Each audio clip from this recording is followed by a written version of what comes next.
on a platter, might you recall? We've got a small family business, and the family won't like this. They'll bust your kneecaps, ooh, wop-dee-doo, wop-dee-doo. They'll bust your kneecaps, ooh, wop-dee-doo, wop-dee-doo. Johnny, you told me.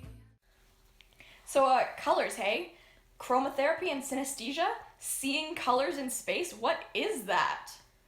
Precisely.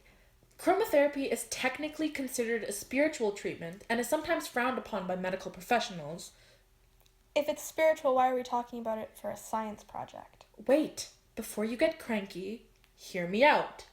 Chromotherapy deals with the visible light spectrum and the colors that are associated with different wavelengths. It deals with the belief that the body is composed of light and each limb has a color, or chakra, associated with it. This falls into the alternative medicine category. However, the principles dealing with the frequencies of light that are behind this method of healing are interesting and worth looking into. Many anecdotes tell of a sick relative coming home healed after receiving this treatment, and some in the science world are starting to do studies to look into the validity of this treatment and the possibility of it being an alternative for illnesses such as chronic migraines and the common cold. The reason for this is that certain frequencies are found to be relaxing, while others cause you to tense. You know those hearing tests online and how the high-pitched sounds always hurt your ears? Well, neuroscientists are speculating on the fact that this could deal with the ancient instinct of fight or flight.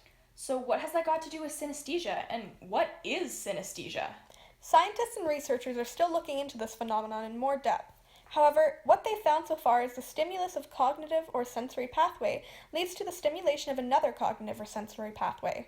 Synesthesia is when the brain basically is cross-wired, so that the stimulation of one specific sense, say hearing, leads to an automatic stimulation of another sense, say vision, in which case you would hear something and it would cause a reaction in your brain, prompting a visual pathway to fire, making you see what others would process as sound. It's good that you use those senses as an example, Megan, because our next case study deals with a woman who sees songs in color. Meet Melissa McCracken, an artist from Kansas City. She sees songs in various textures and hues. Some of the music that she paints includes a mixture of Jimi Hendrix, David Bowie, and John Lennon, to name a few. She explains her synesthesia as her brain being cross-wired so that every letter and number has a specific color, and the days of the year circle around her body like they're set in a certain point in space. When she sees songs, they flow around her in textures and movements, shifting as if they were a vital and intentional element of each song. She also adds that synesthesia isn't as distracting or disorientating as most people assume. It just adds another layer to the world. Well, that's it for our Part 3 series on music therapy and synesthesia. So I'm Megan. I'm Kim. And I'm Geneviève. Signing out for the last time? Have fun.